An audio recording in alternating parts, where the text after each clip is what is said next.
Great. So we got the introductions part out of the way. Couple things. Obviously, I'm kind of preaching to the choir, but audio, nobody knows what we do until we don't do it. And that is something that is changing slowly. Two, and I will put it out to this group, my plea to you is to make sure that when we're in those planning stages, that an audio guy is in the room. Because a lot of times what happens is people who have no audio experience are not in the room when the critical decisions are made. And this affects audio all the way down the food chain. Mistakes that happen there end up on my plate, and a lot of times I can't solve them. So that's my soapbox. Let's see, which way are we? This way? Oop, this way. Upside down. Oh God, nobody wants to see. Yeah. So I'm going to talk a little bit about REMI. I started at the Pac-12 in 2012. For those of you who don't know, Pac-12 was a network, or still is, that comprised of 12 universities, and they developed their own television network. One of the initial goals was to reduce the cost of, I think they had an acronym for it, non-revenue generating sports.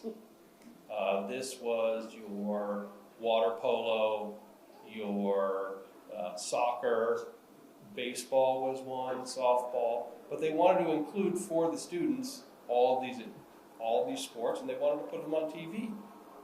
And at the end, we were doing 850 games in a 9-month period. We were doing almost 100 shows a month out of the facility. And 90% of them at the end were all REMIs. So REMI's a big deal. Most of the stuff you saw on NBC for the Olympics was a REMI.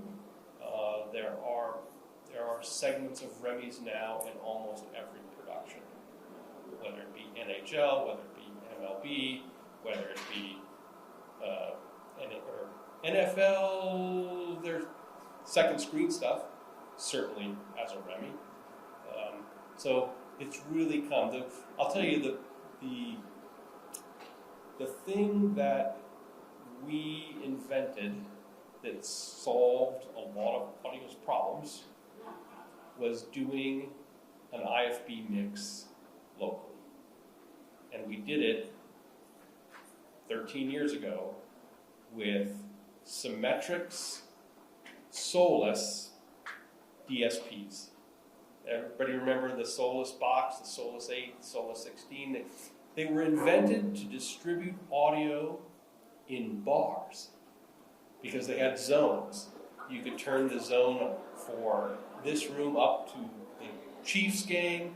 You could put the game on from the Cowboys in this room, and you could do all that. It had an SDK. We wrote our own software, and we created this GUI that was audio that could make a local IFBs, and we were off to the races. All right. My other job, AppleTV, Friday Night Baseball. There's 2 crews, but I wanted to chew up a lot of my time without me talking, so I brought a couple videos. This one's almost 4 minutes, but listen to the audio and how we gain access. And it's time to go. It's time to go right now. Tonight, big one on Friday Night Baseball, AppleTV Plus. Make room 'cause we moving in. Yeah, this time I came with friends. Yeah, with my team we aim to win. Yeah, right now the show begins.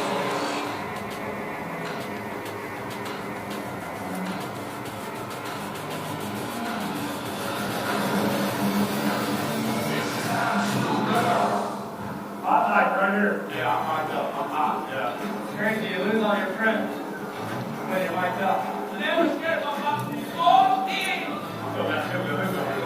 26, I'm in the best shape of my life. This team can only get better as September goes on, right? Absolutely, we're ready. We love it, right? So let's face the time. You know, we have a lot of talent, and that talent's going to play when you play loose. The 14th, I think you're Rice Hartford, yes. To the top of the third. Rice, how's it going down there? Good, man. Good shot. How'd that go yesterday, your first start of the year? Yeah, a little bit. It's good to be back out there. You know what's crazy is I forgot my cup today, guys.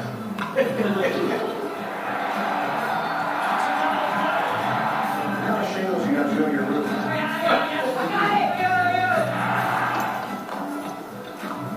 That went in front there, and now I got that.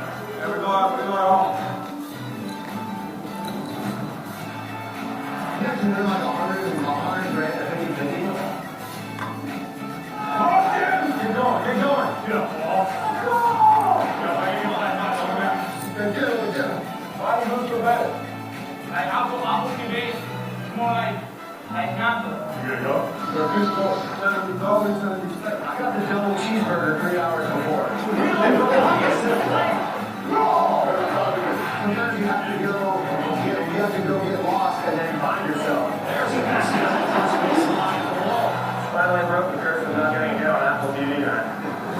Today's guest contender for Team Fields in the ball game, Stilwell. Well, that's how you do it. That's how you do it. That was fun. David Rubenstein, the owner of the Orioles, in the splash zone. This is very exciting. Is this why you spent a good chunk of change on this team to be Mr. Splash tonight? It cost $1.6 million to be able to do this.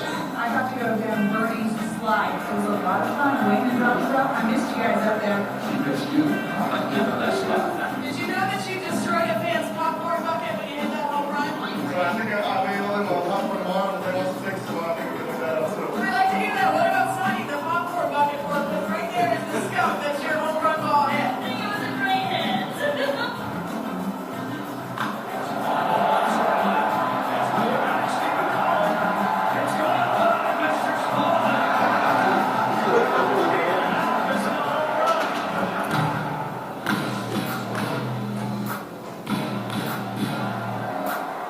We going into the house for the home team.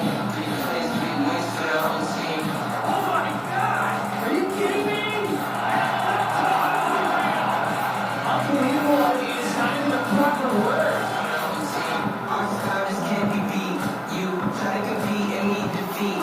My team's supreme, not incomplete. We better ready from head to feet. Dives and makes the catch.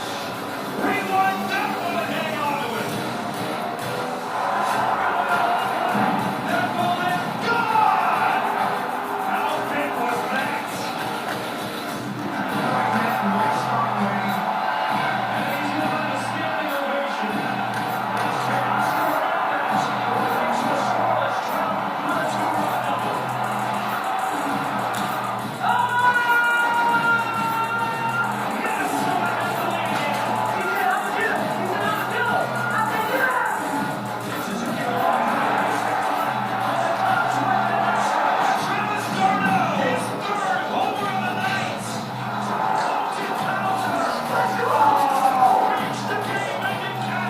That's not anything I don't know what it is. For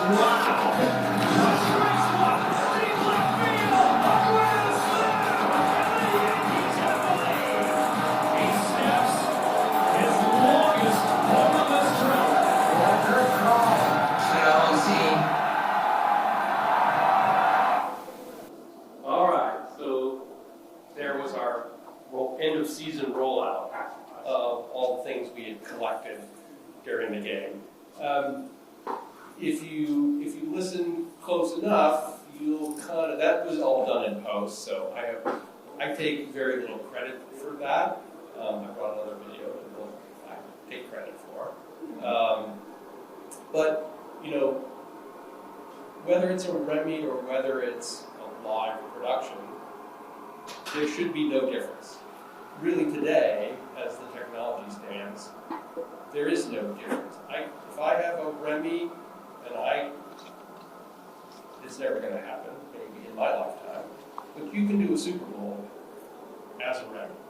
There's no reason why you can't. There are political reasons.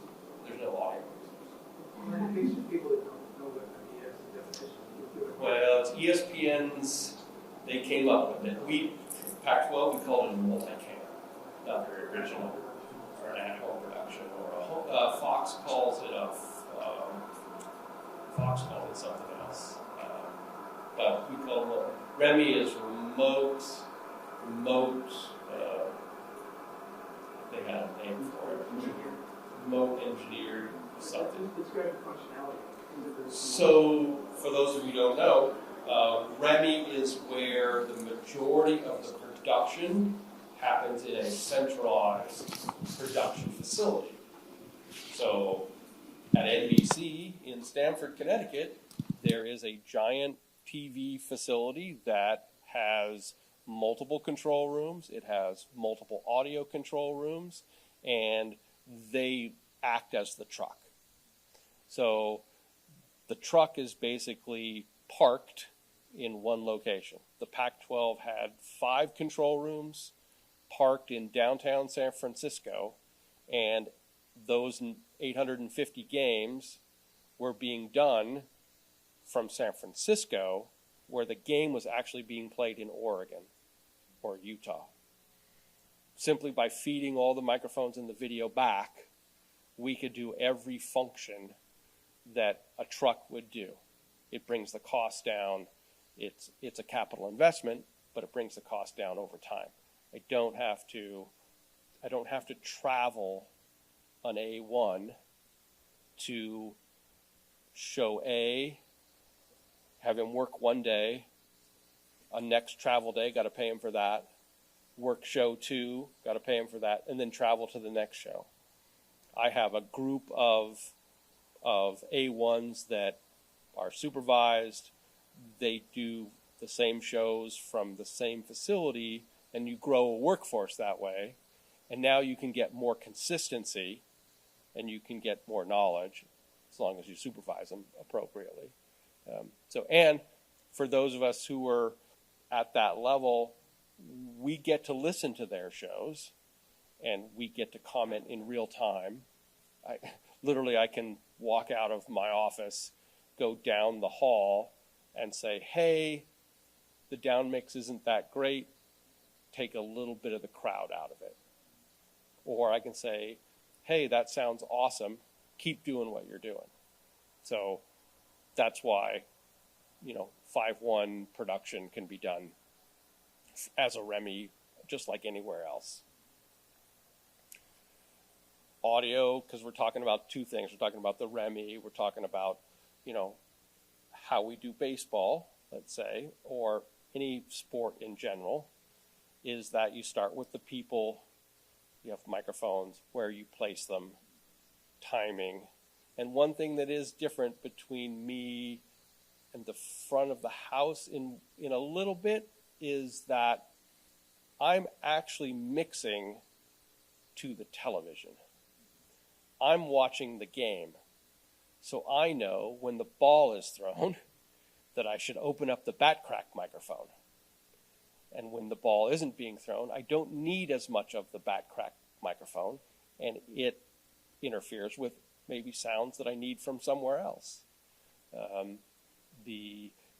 Baseball is really simple.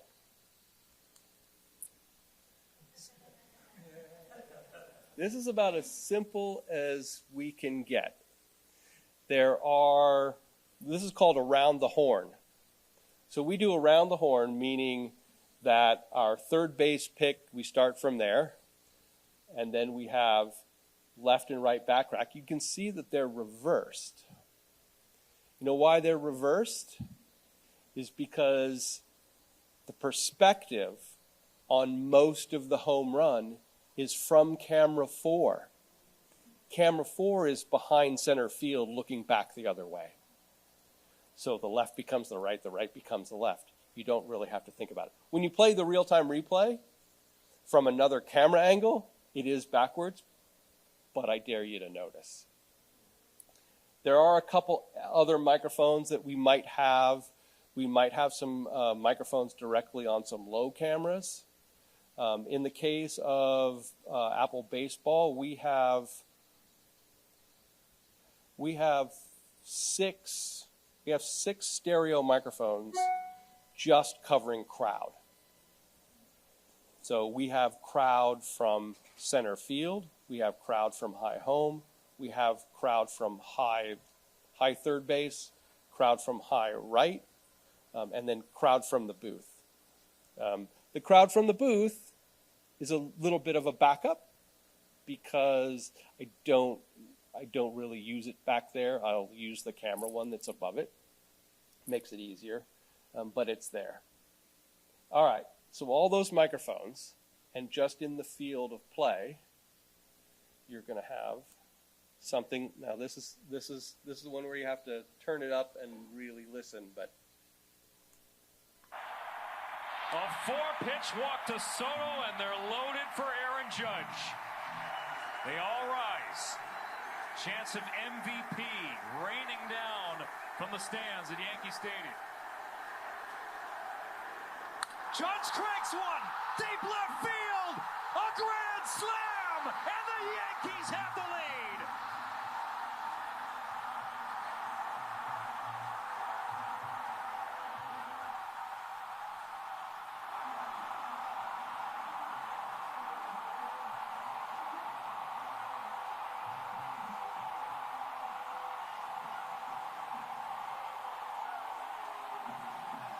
Right on cue. He snaps his longest homerless drought. And just like that, the Yankees are in front.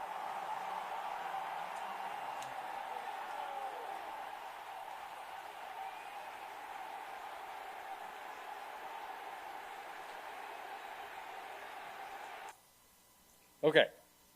So when you listen to that, there are three layers.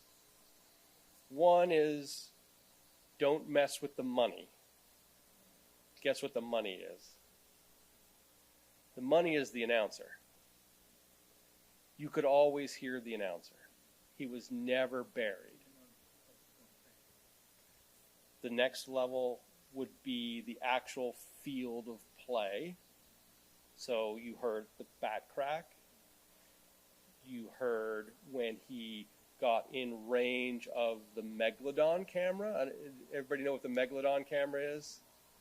So the camera, that's the shallow depth of field camera. It's wireless. It comes on and off the field all the time. It kind of makes me a little sick in football when they do the touchdown. I get a little queasy.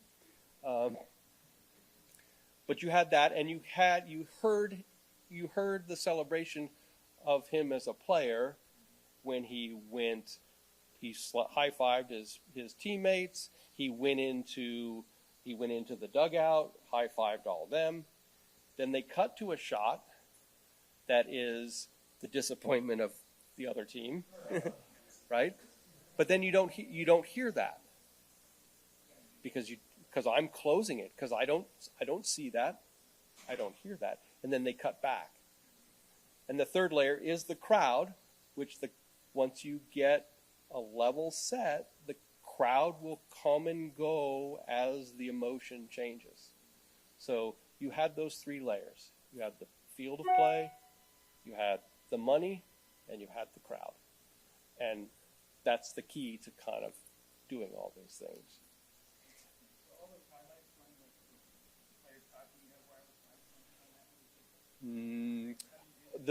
On the first clip, yes, they have mic'd up.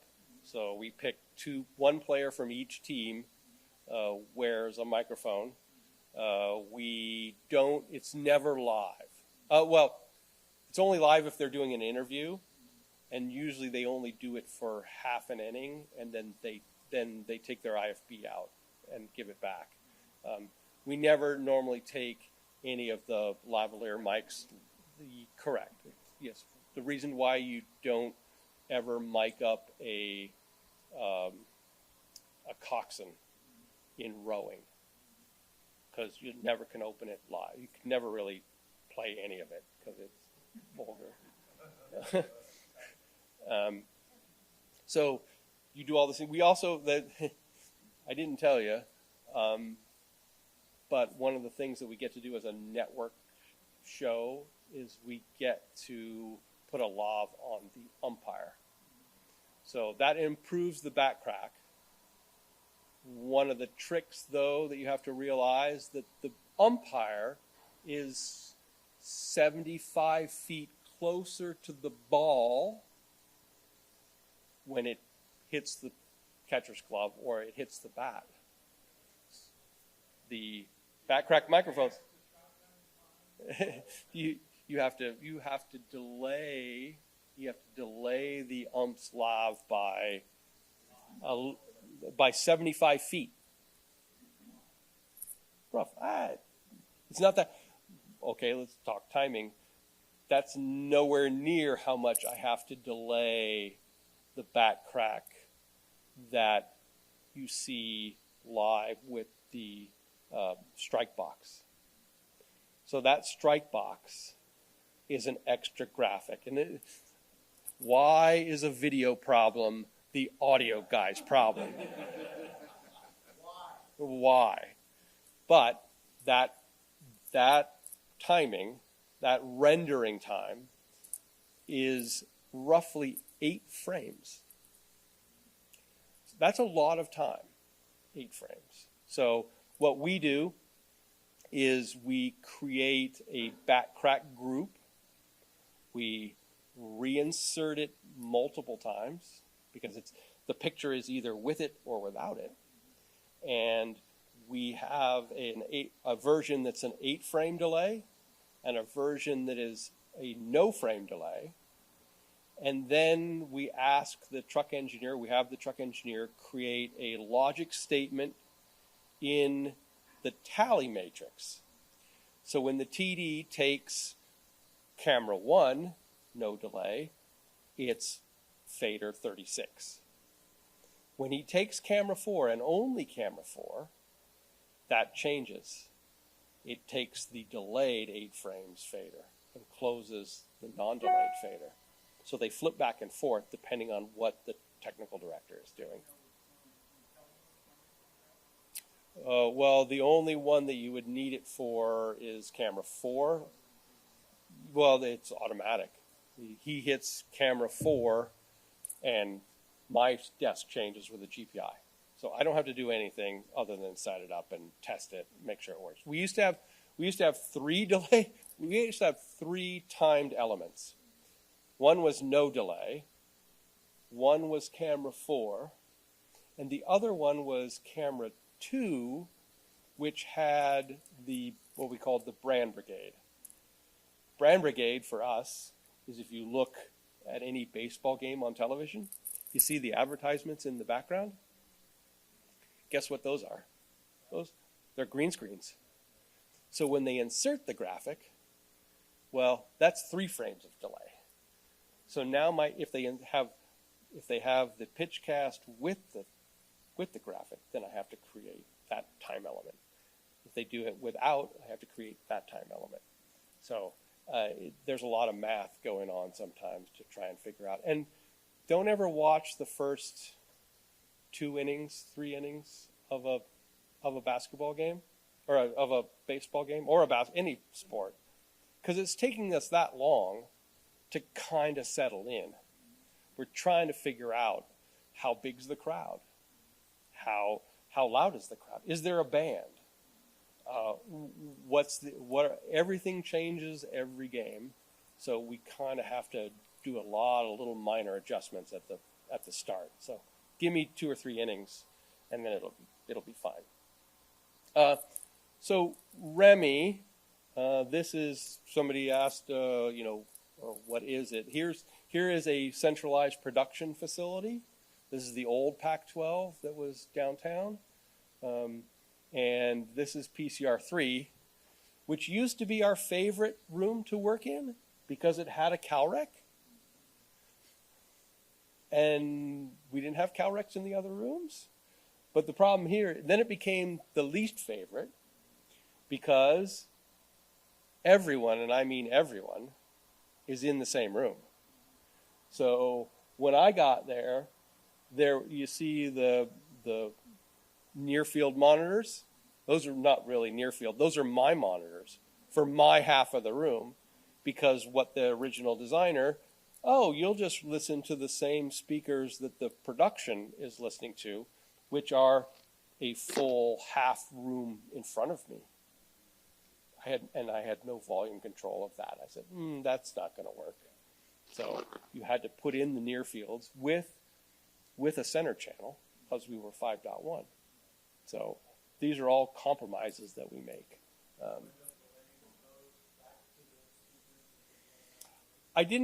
There's nobody behind me. What they did do was they built a drum shield between the two halves of the room, because I'm not deaf yet. Some mixers have less hearing maybe than I do, and they were louder back there. And then the producer, the director, would complain that it's so loud in the back of the room. So we had to separate that out a little bit, the best we could. So drum shield helped. So yeah, I did have to here's what I had to delay. So in television, most directors, producers want a pre-fade of their booth. So the play-by-play and the color, they want it in their KP panel. So in those days, we would have, there's two aux inputs on every KP panel if they're activated, and you could send audio to it. So they had an extra aux that they could turn up and turn up. Well, because the monitors in the room are consumer grade with multi-viewer, they're 120 milliseconds out of time. So now, I adjust so that everything matches in sync. But the pre-fade is not in sync because it's coming immediately. And the other audio is delayed because it's for the monitors. So you have to delay the pre-fade by the exact same amount so that the producer doesn't get confused that he's got two different sounds. Video problems become audio problems. What's that? Oh yeah, you got to do the halftime shows out of there too. No.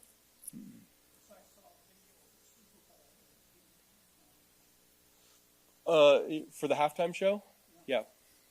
Yeah, because they're of the backing track. Yeah, there's.